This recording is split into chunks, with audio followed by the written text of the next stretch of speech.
ஒரு கதை சொல்றேன். மனுஷனால மட்டும் தான் நம்பிக்கையே வைக்க முடியும். நான் வந்து ஒரு வாட்டி என்னுடைய குலதெய்வ கோவிலுக்கு போயிருந்தேன்.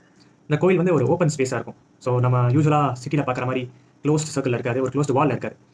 ஸோ என்ன ஆச்சுன்னா, ஒரு வாட்டி என்னுடைய அக்காவோட பையனோட நான் போயிருந்தேன். அவன் ரொம்ப சின்ன பையன். அவனுக்கு அப்ப தான் 3 வயசு ஆகுது. ஸோ எங்க குடும்பத்தோட போகும்போது, அந்த பையன் என் கூடயே வந்துட்டு இருந்தான். ஸோ அவனுக்கு ஆல்ரெடி தெய்வ நம்பிக்கை பத்தி சொல்லியிருக்காங்க. ஸோ அந்த கோயிலுக்குள்ள வந்ததுக்கப்புறம் கிளீன் பண்ணிட்டு விளக்கெல்லாம் ஏத்தும்போது, நான் அந்த பையன சொன்னேன், இந்த மாரி சாமி கும்பிடணும். இப்படி தான் கை வச்சுட்டு நீ சாமி கும்பிடணும். கண்ண மூடிட்டு உனக்கு புடிச்ச விஷயத்த நீ கேட்கலாம். இல்லைனா நீ நன்றி சொல்லலாம். அப்படின்னு நான் அத பத்தி எக்ஸ்பிளைன் பண்ணிட்டு இருந்தேன். நானும் கண்ண மூடி சாமி கும்பிட ஆரம்பிச்சதுக்கப்புறம் நான் அவன ஜஸ்ட் தொறந்து பார்த்தேன். அவன் சரியா அத அவன் பண்றானா? அந்த விஷயம் அவனுக்கு புரிஞ்சுக்க முடியுதா? அப்படிங்கிறதுக்காக. ஸோ அவன் வந்து ரொம்ப மழலையா எல்லாரையும் பார்த்துட்டு அவனும் கை இப்படி வச்சுக்கிட்டு கண்ண மூடிட்டு சாமி கிட்ட பேசிட்டு இருந்தான். அந்த சமயத்துல வந்து ஒரு நாய் வந்து அந்த இடத்துல நின்னுட்டு இருந்துச்சு. எனக்கு ஒரு சின்ன ஒரு கேள்வி வந்துச்சு அந்த சமயத்துல. நாய்க்கு வந்து கடவுள் நம்பிக்கை இருக்க வாய்ப்பு இருக்கா? அதால கடவுளை உணர முடியுமா? அப்படின்னு. அந்த பையன் தான் எனக்கு வந்து நம்பிக்கைனா என்ன? ஃபெய்த்னா என்ன? அப்படிங்கிற ஒரு ஒரு ஒரு பெரிய ஒரு கொஸ்டின் எனக்கு ஏற்பட்டுச்சு. ஸோ அப்பதான் எனக்கு கிடைச்ச மிகப்பெரிய ஓப்பனிங் ஸ்டேட்மெண்ட். நம்பிக்கை வந்து மனுஷனால மட்டும் தான் வைக்க முடியும். ஒரு அட்வான்ஸ் பீயிங்கால மட்டும் தான் அத ப்ராசஸே பண்ண முடியும். ஸோ நம்பிக்கைங்கிறது ஏன் முக்கியம் அப்படின்னா, நம்ம எல்லாருமே வந்து நம்ம மேல நம்பிக்கை வச்சிருப்போம் கண்டிப்பா ஒரு விஷயம் பண்ணும்போது. ஆனா நம்ம எல்லாருக்குமே ஒரு எங்கேயாவது 1% ஒரு டவுட் வந்துரும்.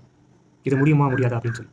ஆனா நம்ம அதே விஷயத்த ஒரு எக்ஸ்டர்னல் ஃபோர்ஸ் மேல, ஒரு டிவைன் ஃபோர்ஸ் மேல வச்சோம்னா, நமக்கு கண்டிப்பா டவுட்டே வராது. அது நான் 100% வைக்கணும்னு சொல்றேன்.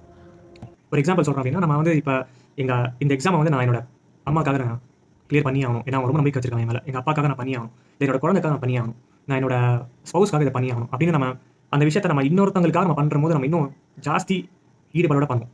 ஸோ அந்த ஃபெய்த் வந்து நம்ம கிட்ட வச்சுக்கிறத விட அதுதான் நம்ம ஃபெய்த் அண்ட் பிலீஃப்னு 2ஆ பிரிக்கிறோம். பிலீஃப்ங்கிறது நம்ம மேல உள்ள வச்சுக்கிறது பிலீஃப்னு சொல்லுவோம். ஆனா நம்ம ஒரு எக்ஸ்டர்னல் பீயிங் மேல வைக்கும்போது, நமக்கு இன்னும் எக்ஸ்ட்ரா பவர் எக்ஸ்ட்ராவே கிடைக்கும். நம்ம எல்லாருமே லைஃப்ல ஏதோ ஒரு கட்டத்துல நம்ம ஃபீல் பண்ணியிருப்போம் கண்டிப்பா. ஸோ நம்ம எல்லா சக்சஸ்ஃபுல் பீப்பிளையும் நம்ம பார்த்தோம் அப்படின்னா, எல்லாருமே சொல்ற விஷயம் வந்து ஐ அம் ஜஸ்ட் அன் இன்ஸ்ட்ருமென்ட் அப்படின்னு சொல்லுவாங்க. நம்ம தமிழ்நாட்டையே எடுத்து போனா, நம்ம ரஜினிகாந்த் சார் எப்பயுமே வந்து ஒரு விஷயத்த அவர்கிட்ட கேட்டாலே, அந்த ஆண்டவன் கிட்ட தான் பதில் இருக்கு. ஆண்டவன் தான் கரெக்ட்டா நடத்தணும் அப்படிங்கிற மாரி சொல்லுவார். எப்பயுமே அவர் கைய மேல தூக்கிடுவார். அதே மாரி தான் நம்மளுடைய ஆஸ்கர் நாயகன் ஏ.ஆர். ரஹ்மான் அவர்கள். எப்பயுமே அவரு அவார்ட் வாங்கும்போதோ, இல்ல அடிக்கடி சொல்ற விஷயம் வந்து, "எல்லாம் புகழும் இறைவனுக்கே." So I am just an instrument. So நம்ம பண்ற விஷயத்த வந்து அவர் பண்ற விஷயத்த அவரே பண்ணல. அது என்ன வந்து ஒரு டிவைன் பீயிங் தான் இயக்குது அப்படின்னு வைக்கும்போது, அதோடைய பவர் இன்னும் எக்ஸ்ட்ராவே வரும். இப்ப ஒரு சிம்பிளா நம்ம ஒரு நம்மளுடைய டே டு டே ஆக்டிவிட்டீஸ் எப்படி வச்சுக்கலாம் அப்படின்னா, நம்மளுடைய எல்லாத்தையுமே நம்ம பண்ற ஒவ்வொரு விஷயத்தையும் நம்ம வந்து புனிதமா, பியூரா பார்த்தோம்னா, நம்மளால அந்த வேலைய சரியா செஞ்சு முடிக்க முடியும். ஒரு எக்ஸாம்பிளா சொல்லணும்னா, ஒரு மாணவரா இருக்கீங்கன்னா, நீங்க படிக்கிறத வந்து நீங்க ரொம்பவே தூய்மையா பண்ணலாம். தூய்மை இன் த சென்ஸ் நீங்க படிக்கிற இடம், டேபிள் அண்ட் சேர் இருக்குன்னா, அந்த டேபிள் அண்ட் சேர் ரொம்ப ஒரு பியூரா வச்சுட்டு, அந்த இடத்துல உட்கார்ந்தாலே நீங்க ரொம்ப தெய்வீகமா மாறணும். ஸோ அந்த இடத்துல வந்து நீங்க